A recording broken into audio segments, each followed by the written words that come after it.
Salut! J'espère que ça va bien. Je vous retrouve aujourd'hui pour une FAQ spéciale PVT.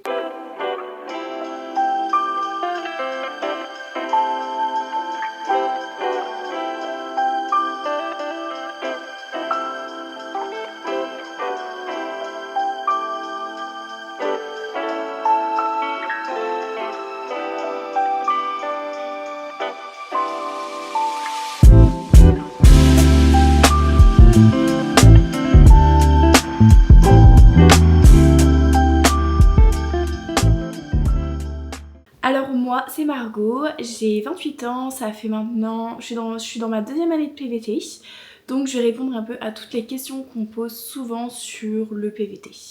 J'ai un peu catégorisé les questions, donc je vais commencer par celles qu'on peut se poser avant de partir en PVT, celles qu'on peut se poser quand on arrive en PVT, et puis après des questions sur la vie ici au Québec. Puisque moi je suis au Québec, donc je vais vraiment parler que du Québec.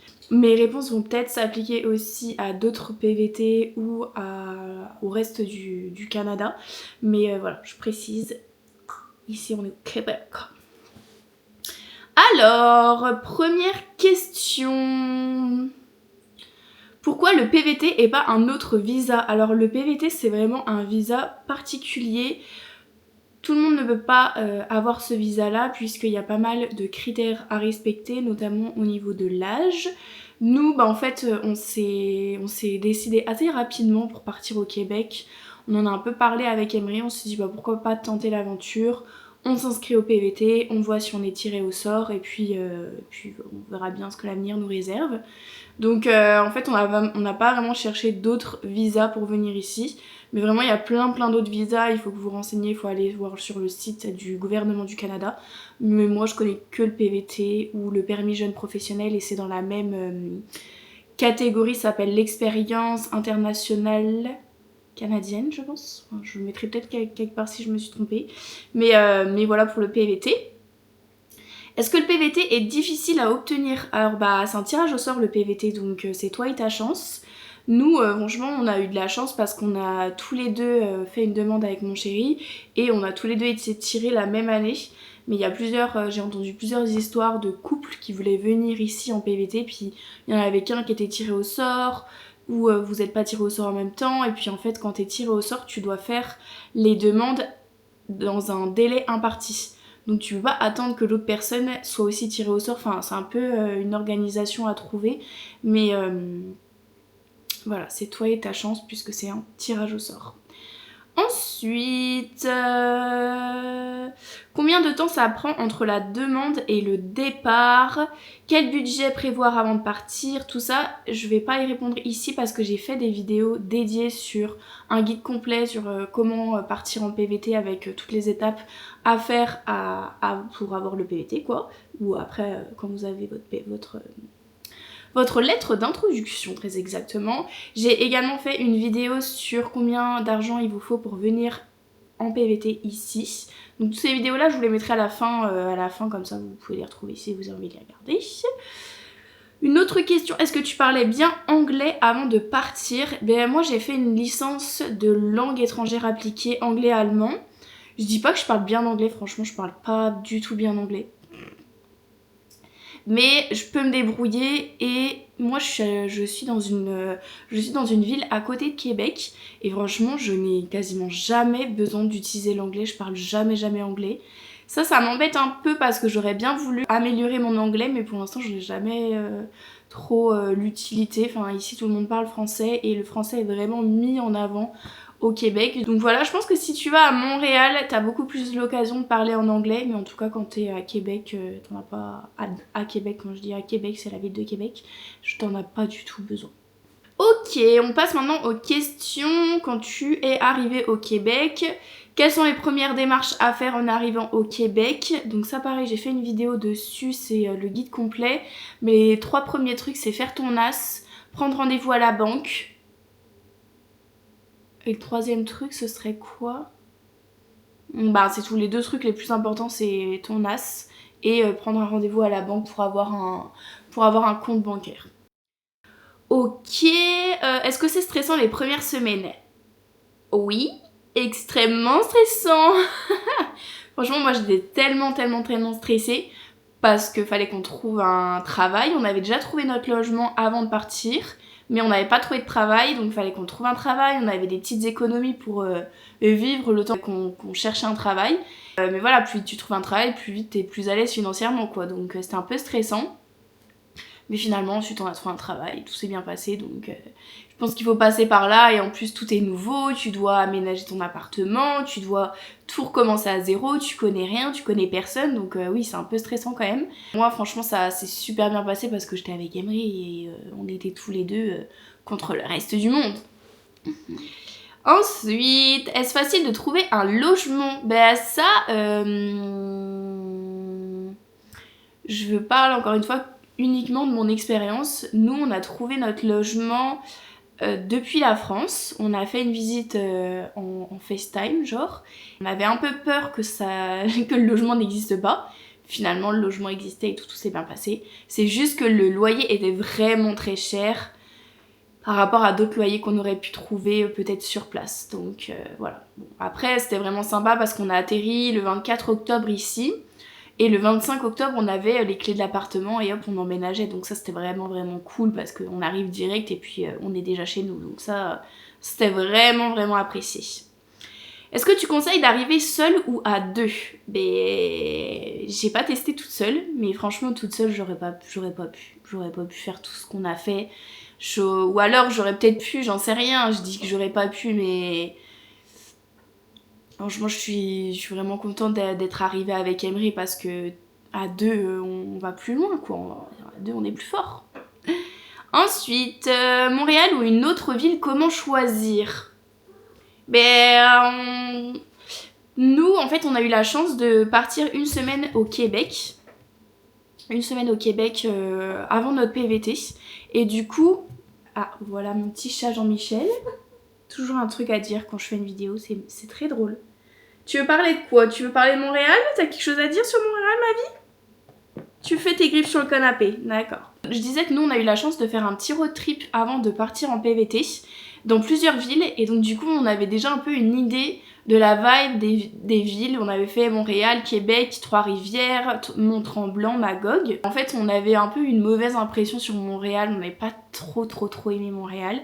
Pourtant, on s'était dit, bah Montréal, ça doit être optimal pour faire un PVT parce que bah t'as pas besoin d'acheter une voiture parce que t'es en ville, donc ça te fait des dépenses en moins. Il y a beaucoup de travail, je pense que tu trouves facilement du travail à Montréal. Voilà, on s'était dit, Montréal, peut-être Montréal, quoi. Et puis finalement, vu qu'on n'avait pas tant aimé Montréal, on s'est dit, bah vas-y, on choisit une autre ville et puis... on est très heureux ici à Québec, donc je pense qu'on a vraiment pris la bonne décision. Après, ça dépend vraiment de vous et de votre personnalité et qu'est-ce que vous cherchez ici en venant en PVT. Non, je cherchais vraiment l'accès à la nature. On voulait être à côté d'une grande ville, mais pas non plus une très grande ville. Québec, c'est assez facile, entre guillemets, de se déplacer d'un bout à l'autre de la ville. Il y a accès à beaucoup de parcs autour de Québec, donc nous, on a choisi Québec, mais je pense qu'après vous pouvez faire un excellent PVT dans toute autre ville. On passe à la thématique quotidien. Quotidien, travail, un peu tout ce genre de questions-là. Est-ce que c'est facile de trouver un travail en PVT? Alors, j'ai déjà raconté ça, donc si vous suivez mes vidéos assidûment, je vais me répéter, désolée. Mais moi quand je suis arrivée, je voulais travailler dans la com, j'ai toujours bossé dans la com, voilà la com... Sauf que tout le monde travaille dans la com aujourd'hui et que c'est quand même un secteur qui est bouché. Puis dès l'instant que j'ai arrêté de chercher dans la com et que j'ai cherché dans tout et n'importe quoi parce que je voulais juste trouver du travail, j'ai trouvé en une journée. Emery pareil, il cherchait dans tout et n'importe quoi comme job, il a trouvé en une journée, il a postulé 2 heures après on l'appelait en lui disant c'est ça le taf, est-ce que ça te convient? Oui, ok t'es embauché, tu commences à telle date. Franchement ça peut aller très vite quand vous cherchez vraiment un taf qui est pas forcément dans votre domaine mais quand vous cherchez voilà un taf dans tous les domaines quoi. Et donc moi quand j'ai commencé j'ai travaillé au Costco comme emballeuse, c'était dur, c'était trop dur. Pour ceux qui n'ont jamais allé dans un Costco, je sais pas si c'est que au Canada que c'est comme ça, mais je pense pas. Mais en fait, à la caisse, t'as un caissier et t'as un emballeur. Et l'emballeur, son job, c'est de prendre le caddie, d'aider à décharger les courses de la personne. Tu prends le caddie, tu le passes derrière le caissier, puis après tu recharges les courses. Donc c'est vraiment dur physiquement, enfin faut s'adapter quoi. J'ai travaillé pendant 3 mois au Costco et c'était dur parce que j'étais crevée. J'avais des horaires de supermarché, donc des fois je faisais midi 20h, des fois je faisais 6h 14h, enfin j'étais un peu fatiguée. En plus j'avais appris que mon père était tombé malade début janvier, donc j'étais trop triste, j'étais démotivée, ça n'a aucun sens de faire le travail que je fais. Pourquoi je fais ça? J'aime même pas, je suis à l'autre bout de la terre, loin de mon père qui est malade, enfin bref. J'étais pas bien.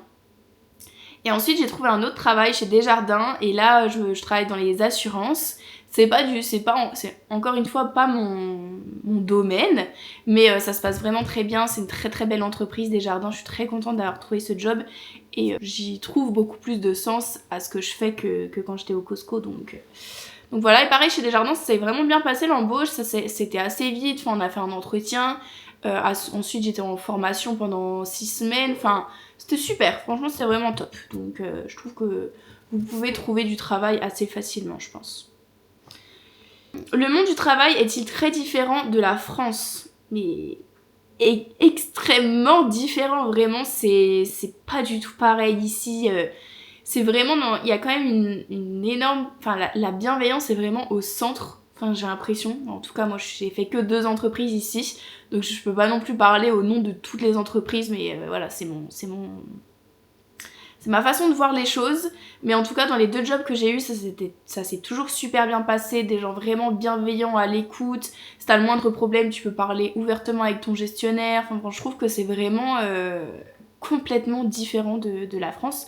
Je pense que je vais faire une vidéo dédiée là sur le monde du travail ici, parce que je pense qu'il y a vraiment à dire, il y a vraiment matière à discuter là-dessus.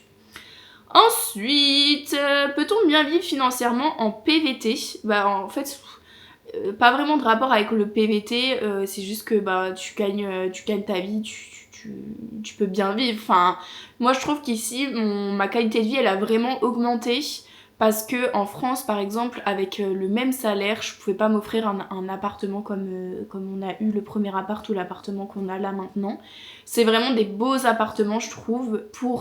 Ici ils disent que c'est très cher, évidemment les loyers ont augmenté par rapport à il y a plusieurs années, mais franchement les appartements ici par rapport aux apparts qu'on peut trouver en France, c'est 2 salles 2 ambiances. Ici il y a quand même beaucoup d'accès à des activités gratuites, donc on peut vraiment avoir une super qualité de vie pour le même salaire qu'on aurait eu en France, donc franchement top.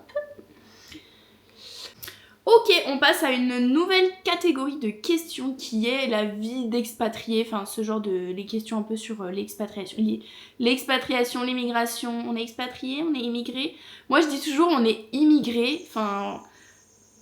Oula, il y a le chat qui a trouvé sa petite souris, donc j'espère que ça va pas vraiment me déranger. Enfin moi j'utilise jamais le mot expatrié, je dis qu'on est immigré, enfin c'est ça, on est immigré, enfin on est arrivé ici, pas pour... Enfin c'est pas le Québec qui nous a fait venir pour un travail particulier, c'est pas un employeur qui nous a fait venir, c'est nous-mêmes qui avons décidé de venir dans ce pays-là, donc on est immigré. Est-ce que tu as déjà regretté ton choix?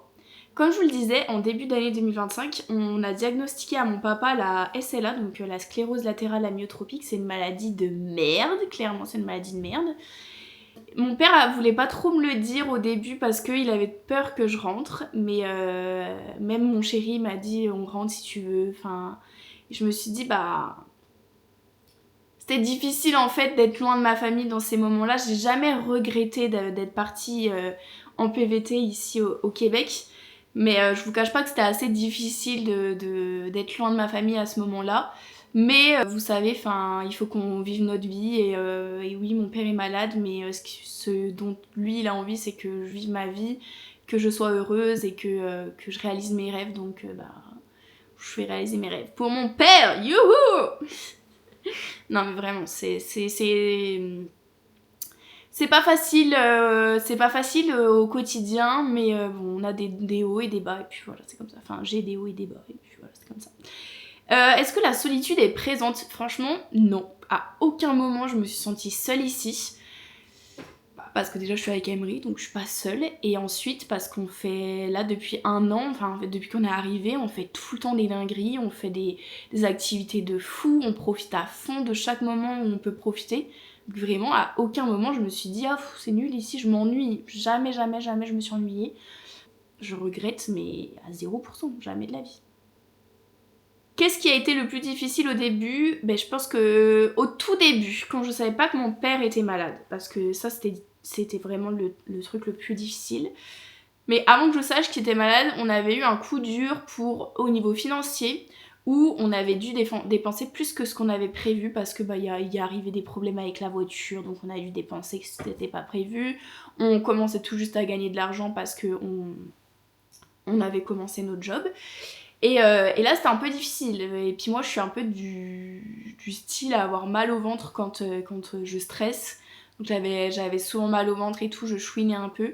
Donc ouais, décembre, janvier c'était très très difficile parce que décembre, ou alors je couvais le truc de mon père, enfin j'en sais rien, parce que décembre j'étais pas bien, puis janvier la nouvelle est tombée, et puis voilà, décembre, janvier c'était pas des mois sympathiques. Bref, nouvelle catégorie où je vais parler de, après je pense, un peu mon ressenti sur le PVT à partir de quand on est arrivé et à aujourd'hui. Donc la première question c'était, est-ce que tu dois rester au Québec avec après le PVT? Ma réponse c'est un grand oui. Vraiment on est trop bien ici, on vit notre best life, on se sent super bien. On s'est fait des amis, nos tafs ça se passe trop bien, on a notre petite vie tous les deux, on a notre petit chat, enfin tout se passe trop bien, on kiffe notre life, on aimerait vraiment pouvoir rester. Après c'est extrêmement difficile de pouvoir rester en ce moment au Québec à cause de l'immigration, mais on va faire ce qu'on peut pour rester, et vraiment je croise les doigts. Qu'est-ce que le PVT t'a appris sur toi ? Qu'est-ce que ça m'a appris sur moi vraiment, qu'il faut que j'aille à fond dans mes idées, et que quand j'ai une idée en tête, bah faut que j'y aille en fait. Peu importe ce qu'on me dise, peu importe peu importe en fait. J'ai pas à demander la validation des gens pour faire quoi que ce soit. Et voilà, enfin à part à Emery évidemment, puisque on est ensemble, donc je vais pas faire mes trucs tête baissée toute seule.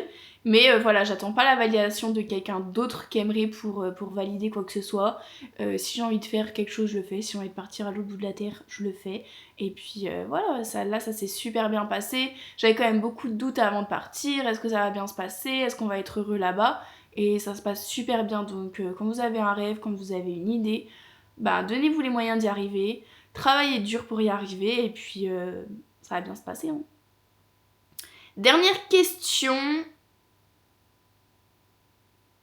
Le meilleur conseil à donner avant de partir. Le meilleur conseil à donner avant de partir, profitez de vos proches, profitez des gens que vous voyez tous les jours, pour profiter d'eux, et puis quand vous allez partir, bah au moins vous regretterez pas du tout tous les moments passés avec eux. Vous savez, c'est pas parce qu'on part à l'autre bout de la terre qu'on abandonne ses proches.